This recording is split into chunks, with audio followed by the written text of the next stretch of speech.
satisfaction. That is emotional satisfaction, not happiness. Excitement can create so many other problems later. One example. If you touch the first prize of social welfare lottery tomorrow, you take this as happiness, isn't it? There is no happiness, my dear friend. First thing, as soon as you saw the number, start shivering.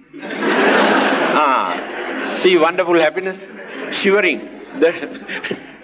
Why? Fear. Now life is in danger. Then tell, please don't tell others. Is that the nature of happiness? Hide. He goes away and hides somewhere. Now he is thinking what to do with this money. How to withdraw without others' knowledge. That man cannot sleep now.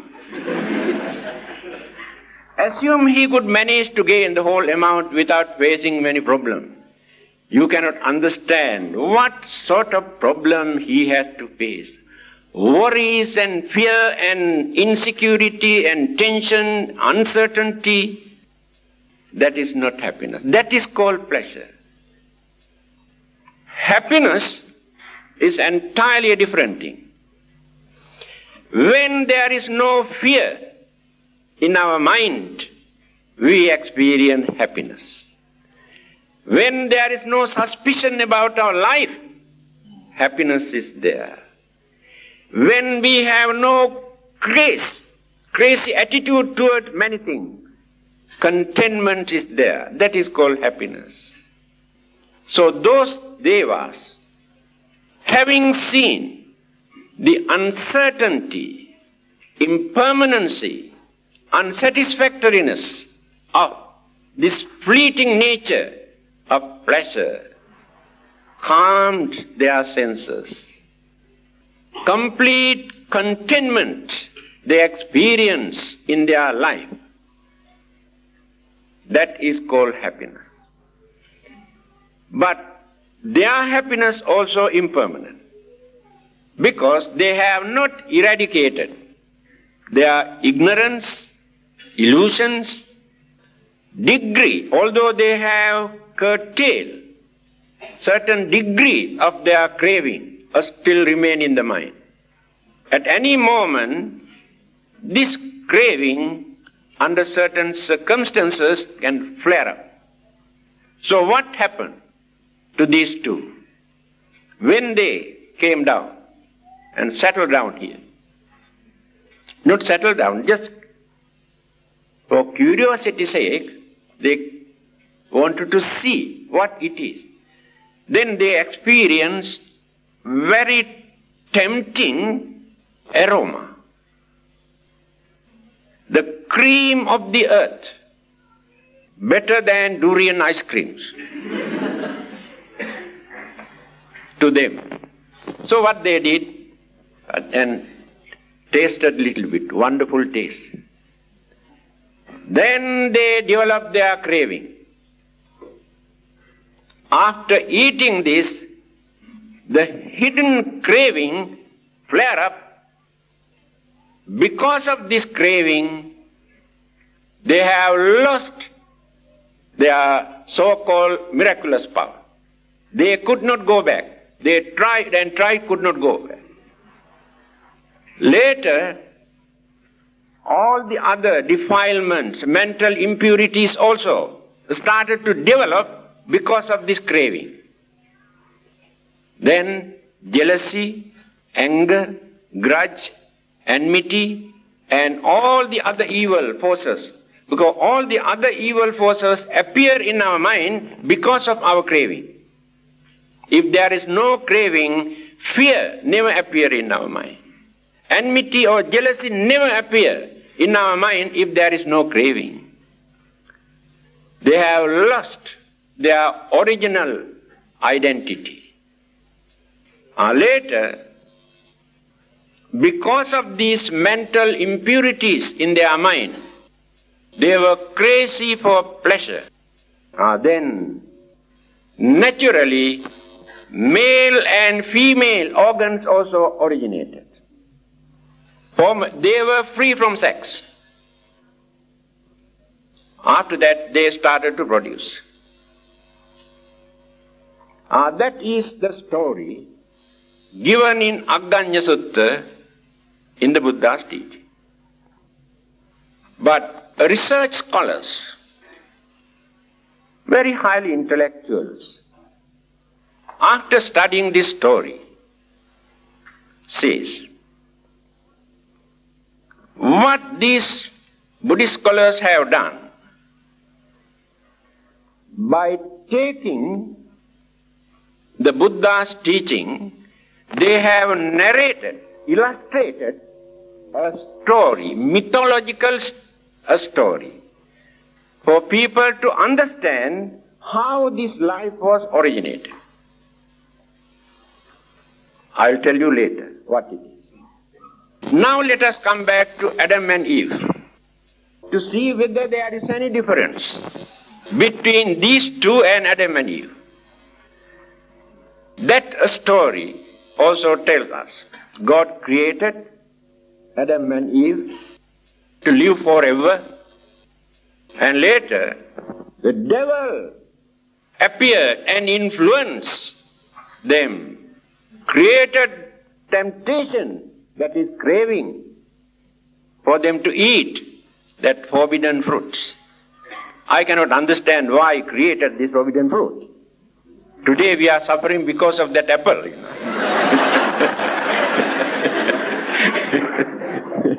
So, now we can compare these two stories, similarities there. We should not take this illustration in gross form. Take the concept, that the Christian concept of origin and the Buddhist concept of origin is the same. If we can forget the story, what is the origin? Craving. Christians also say, but unfortunately they have invited devils to do that. Devil created the temptation. Buddhism never talk anything about devil. That is intrinsic, on, hidden craving, because we existed earlier. Because that is not the first life. Now see the difference now. So there is no reason for us to argue or attack or criticize or condemn by studying the illustrations. Take only concept. So Christians, Muslims and Hindus also accept that craving is the main cause for all our suffering. So according to them, if they have not taken that fruit, their life become eternal. No sickness, no old age. But Buddhism says, there is neither beginning nor end. Different forms of life exist in universes. Universes are infinite. In Anguttara Nikaya, the Buddha says this. Anamataggoyang bhikkhave samsāro pubbā koti na paññāyati. This is the beautiful saying. Don't waste your valuable time to study the beginning of life. Just now I divided the whole world system into 4 periods. But that is not the beginning. Reappearance. See the difference now. Then the Buddha says, we are deluded, blindfolded, misled by our own ignorance. Therefore, we cannot understand, we cannot find out the beginning of anything. On the other hand, there is no beginning. This is a circle. End of one thing becomes the beginning of another. That is how existence takes place. Then which one is the beginning? Because when we go one round like this, there is no beginning. Then the Buddha has given us a warning. not to waste our life in searching the beginning of life and the beginning of work.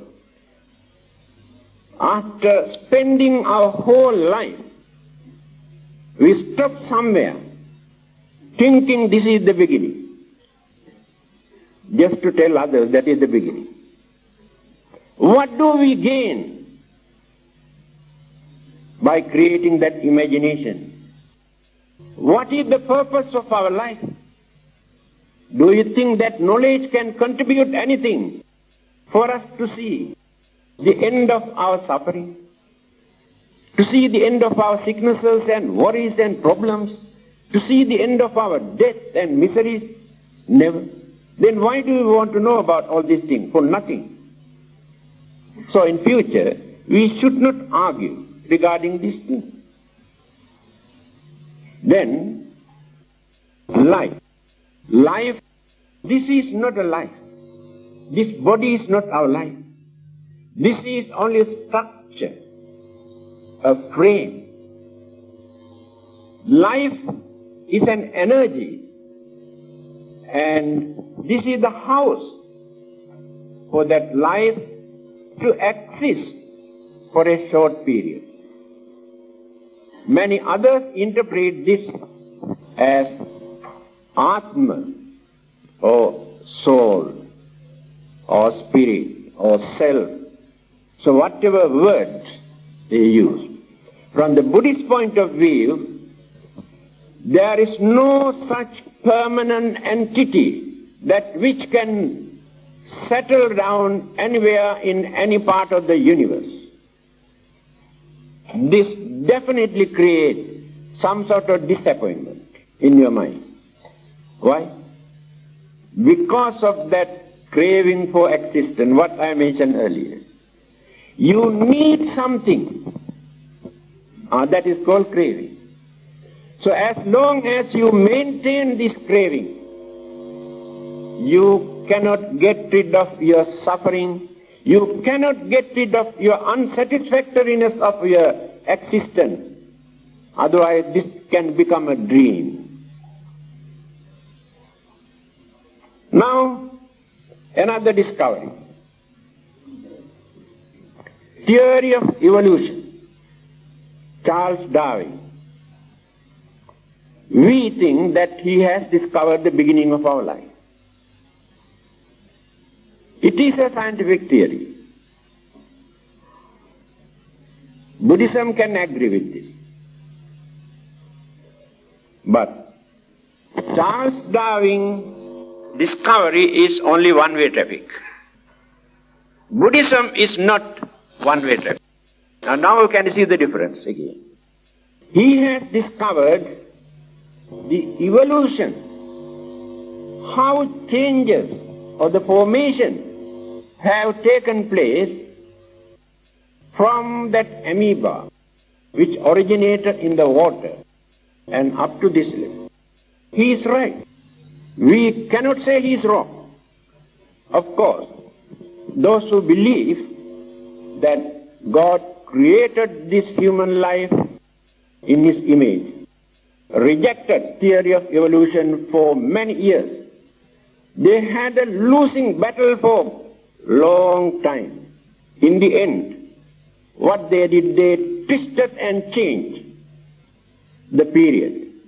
Now they also accept, but Buddhism had no friction with theory of evolution. But Buddhism has gone beyond Charles Darwin's theory of evolution. Buddhism starts where Charles Darwin started his discovery, and Buddhism has gone beyond from there. How?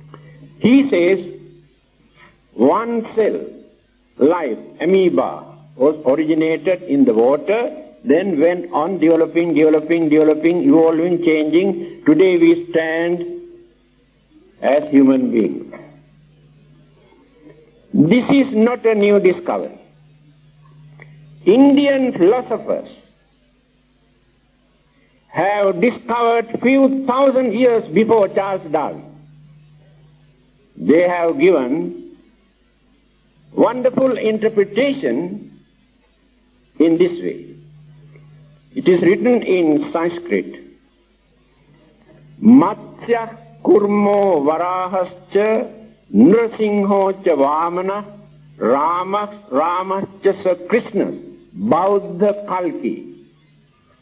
10 incarnations of God. Beautifully. This is evolution. So according to Hinduism, there is a creator God. This is not a new discovery discovered by Christians or Muslims. Thousands of years ago in India, they believe Mahabrahma, creator God. So others also borrowed from them, actually speaking. The Buddha is the only one who did not borrow this. So, to them there is Mahabrahma, creator God. Then Vishnu, Brahma, Vishnu, Ishvara. 3 Murti, just like Trinity in Christianity. 3 Murti, Brahma, Vishnu, Ishvara. Brahma is the creator, Vishnu is the protector who looks after creation.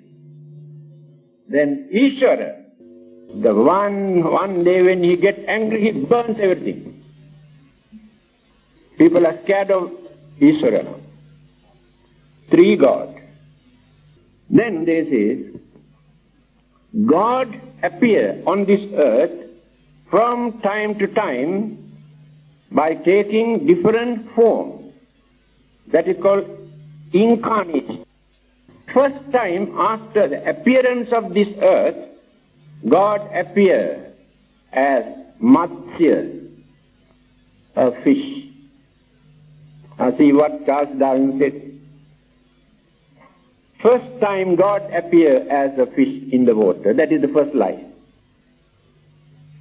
Again, you see, after sometimes again, the God appear on this earth as kurma, turtle.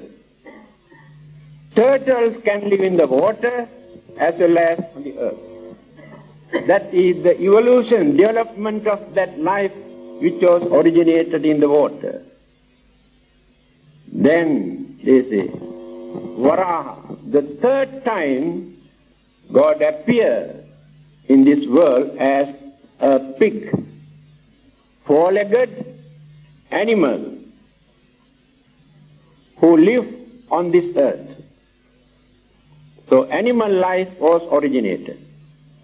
Appearance of God. 4th time he appeared as Nrasingha. Nara means human being, Singha means lion. Half animal, half human. Human body, human head, animal body. People believe thousands or millions of years ago there existed such living beings on this earth. Half human, half animal. So Hinduism says God appeared on this earth in this form. 5th time again he appeared. Vamana, dog. Very short, just like small child. But no development of the physical structure or the muscles. Appearance of God in human form. After that again he appeared, because he need environment, worldly conditions, and so many other things for these kind of living beings to exist. That is why it has taken such a long period for God to appear from time to time by taking different forms. Then the next one, Parasurama, well-developed physical body, very rough and tough, not very cultured, always carry an axe as a weapon. This is called well-developed human body but not cultured. After that, Rama. When you study Hinduism, you can say every Hindu respect, worship Rama. Rama is very cultured, civilized, intelligent, and regarded as, at that time, they regarded him as reincarnation of God. They realized this. But purity of his mind, a spiritual development is not that advanced. Then appear again another one, Krishna. Krishna is the most famous, most powerful reincarnation of God according to Hindu or Indian philosophy. Further development. Then they say, ninth incarnation is the Buddha. Further development. That is called fully enlightened person. Supreme enlightened wisdom. Further development. Reincarnations of God according to Hinduism, but not according to Buddhism. Then they say, before the end of this world cycle, they too believe one day, naturally, there will be an end to this world system. And before the end of this world cycle, God appear again, once more. That is the last appearance within this world cycle. That is called Kalki. So here there is another important point. Hinduism says there will be another savior or God or reincarnation of God appear before the end of this world. Christianity also says second coming of Jesus. Still got hope. Don't give up hope. So that is, Christianity may disappear, but Jesus come back again. This is Christian. Buddhism also says something else similar to this. He says, in certain world cycle, only one or two Buddhas appear. Buddhas are very, very rare. Becoming a Buddha is the most difficult task in this world. But today you can create any number of Buddhas. It's your own production. So, he says, we human beings are very fortunate who are born within this world cycle. 4 Buddhas already appeared from time to time. Akkusanda, Konagama, Kāsyapa, Gautama, Sakyamuni Buddha. 4 Buddhas have served us, enlightened us, and paved the path or the way for us to find out our salvation. They have done this. And before the end of this world cycle, another Buddha will appear. But nobody to send this Buddha to this world, neither Buddha or God. They must work to become a Buddha. Their own effort, their own development, their own mental purity. Another person cannot create a Buddha. So the name of this Buddha is Maitreya. Then this Buddha also preached the same doctrine, same teaching, discourse, explained, expounded by the other Buddhas, previous Buddhas. They have no different doctrines, different teaching, same doctrine. And now you can see the similarity again. So, Charles Darwin's discovery from amoeba, only elemental side, development of elements, life process, but he had no idea whatsoever about mental process. The development and changes and the evolutions of mental process. Buddhism explained this. Why different forms, different shapes take place from time to time according to our mentality, mental process. When we abuse our human intelligence by misusing our human life, by abusing our human dignity, what will happen? We can become more fortunate to have 4 legs in the next birth. Today only 2. In the next birth we may get 4 legs. That is the evolution. So, Charles Darwin explains only evolution. The Buddhism explains devolutions also, both ways. Once we go on developing, cultivating, before we reach our final goal, if we abuse and misuse this human mind, again goes down and down and down. Then go another big round. This is called nature of existence, evolution from the Buddhist point of view. Yes, we started about 20 minutes to 8, isn't it? Now 9 o'clock. I think better to stop. If there is no beginning of the life and the work, we can discuss further. Pardon? Yes. Thank you very much for your indulgence.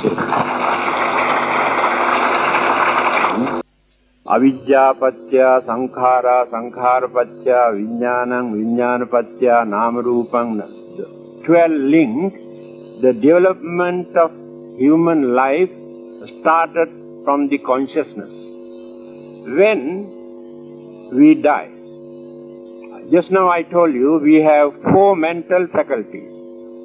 In the end, when we are going to die, all these faculties become one human consciousness. And this consciousness transmits from here. When it is transmitted, the elements completely disintegrate, again join with the original forms of elements. But the departed consciousness has nothing to do with the elements that we had earlier. Although we try to preserve our dead bodies and do all sort of things only for the name's sake, in reality there is no connection whatsoever with the element. But this departed consciousness, here the Buddha says, Vijnanam matukuchisming okkamati. This is in Samyutta Nikaya Sutra Pitaka. This departed consciousness again absorbed into cosmic energies. So many known and unknown cosmic energies are here. Then join with the element after transmission. And when it is transmitted, straightaway settle down this transmitted consciousness in the mother's womb. Matu kuchisming, mother's womb. That mother's womb can become a test tube also. No difference. Everywhere you can see test tube. So, maybe dustbin, different forms of life.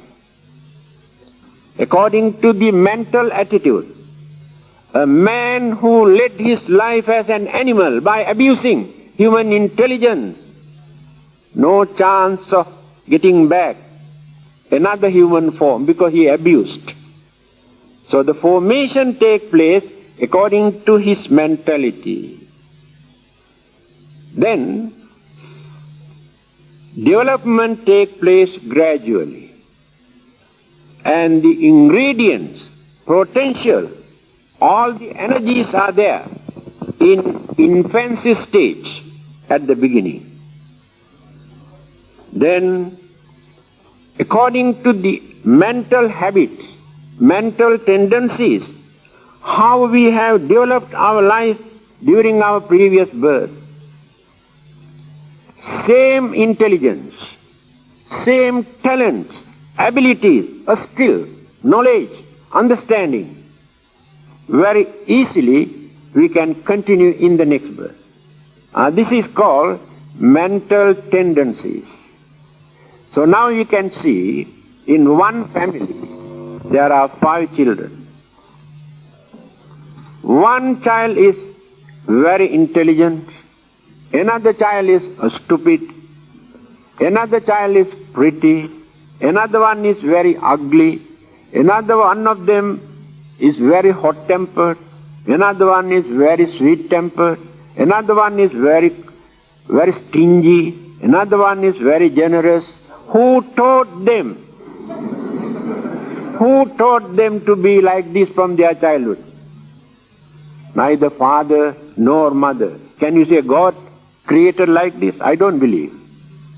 Then, father and mothers are very religious-minded, but children are criminal-minded. Same blood, same flesh. Remember, father and mother cannot produce children. Please remember today. Father and mother cannot produce children. Father and mother act just like two wheels in a vehicle to bring them to this world and drop here. Now this is the truth. They have their own identity, own character, own temperament, own behavior. In certain cases, impossible to change this attitude. That is their own. Parents are not religious-minded, very wicked. Some children are very religious-minded. This is called previous mental habit. So, our intelligence and stupidity, all these things depend on previous experience. The Buddha says we have 6 characters. Raga charita, dosa charita, moha charita, buddhi charita, vitakka charita, saddha charita. 6 characters. Some are very romantic. Always sex life. They can contribute everything for their sex life. Do you think there are no such people? That is their mentality. They can spend millions of dollars for that. Some others, very hot-tempered. From childhood, very hot-tempered. 1 or 2 words are more than enough to flare up their anger and create a lot of troubles and by nature. Then some are very stupid and ignorant, cannot understand things properly, very narrow-minded by nature. Some are very intelligent. I remember a few days ago, a 6-year-old girl came and asked one question. Can you tell me what is the most precious thing in this world? This girl. And I said, there are so many things, it's very difficult for me to tell you. Then she told, do you know, The most precious thing here in this world is love. Then I asked, there are many kinds of love. What type of love? Then she told me, love between father and mother, husband and wife. Life starts from there. They are the ones who take the responsibility for the whole family and other children. If there is no love in between father and mother, everything is gone. Can you imagine? 6 years old girl, intelligent. John Stuart Mills, when he was 7 years old, he started to write world history in England. Previous habit. Child prodigies, mental prodigies by nature.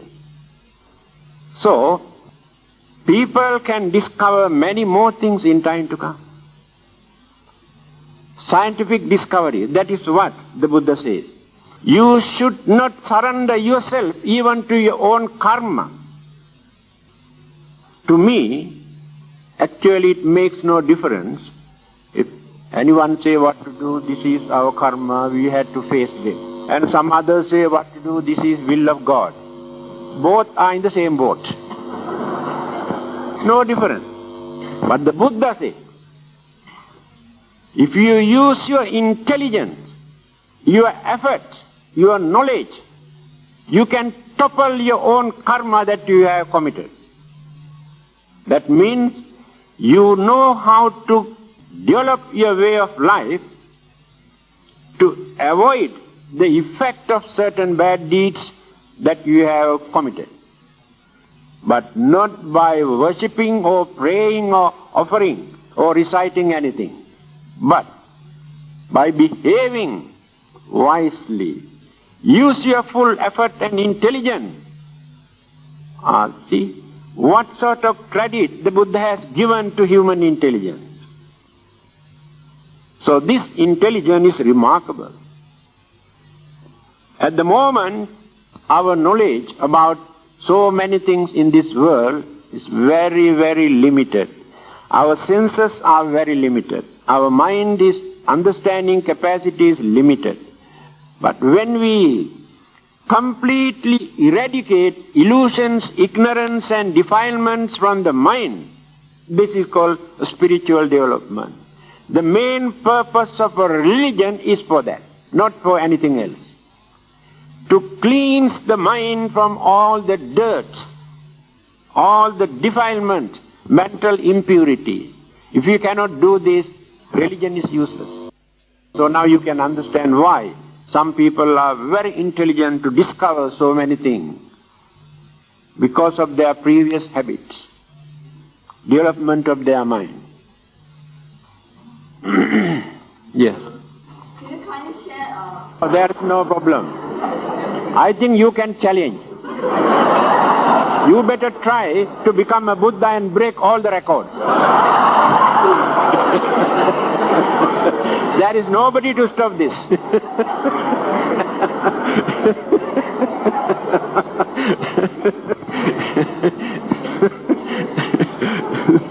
So you want to do. We take rebirth into consideration. What Buddhists believe, 4th edition will be out very soon. I increased 100 pages this time. And there I mentioned why population increase. And you asked this question from an unmarried man. I must ask this question from a married man, why population increase?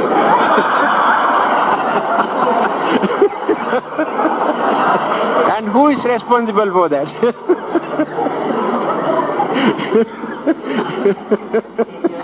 Well, if we are talking of rebirth, there must be people I know. for the rebirth. So maybe we can only agree. I know the nature of your question.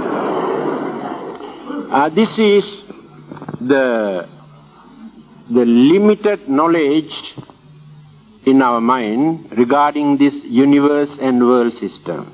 We think here the same people die and being born, reborn again, going on round and round the same limited number of human beings.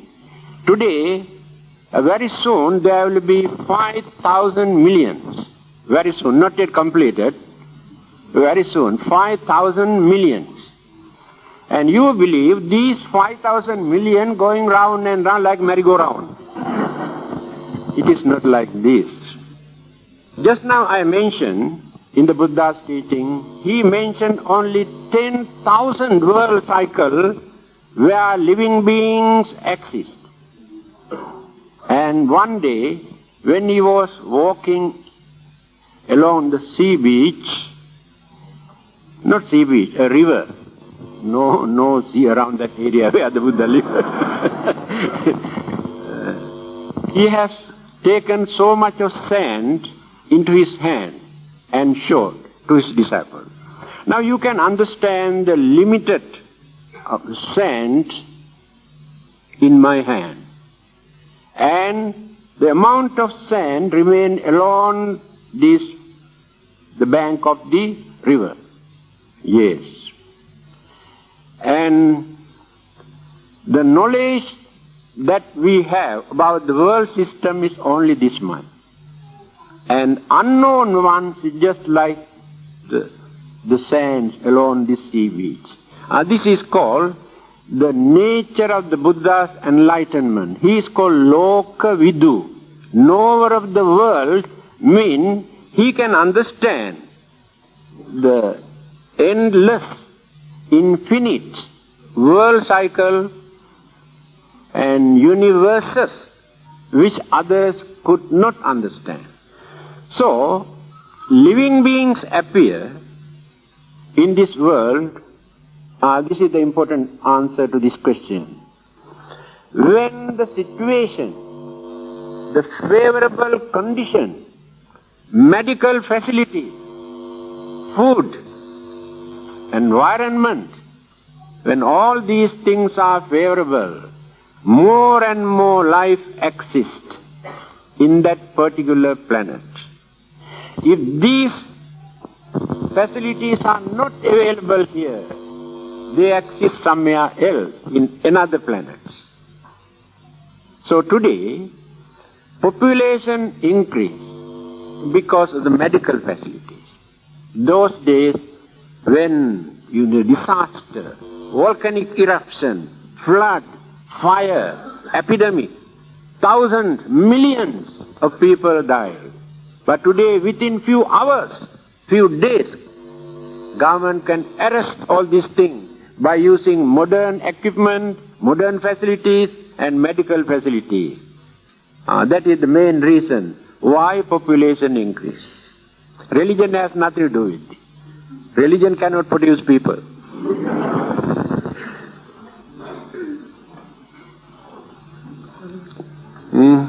Now, what is your question? Well, today there are a lot of practicing monks. A lot of practicing monks. What do you mean by that? Different monks. Everywhere, not only today. During the Buddha's time, how many? Why only today?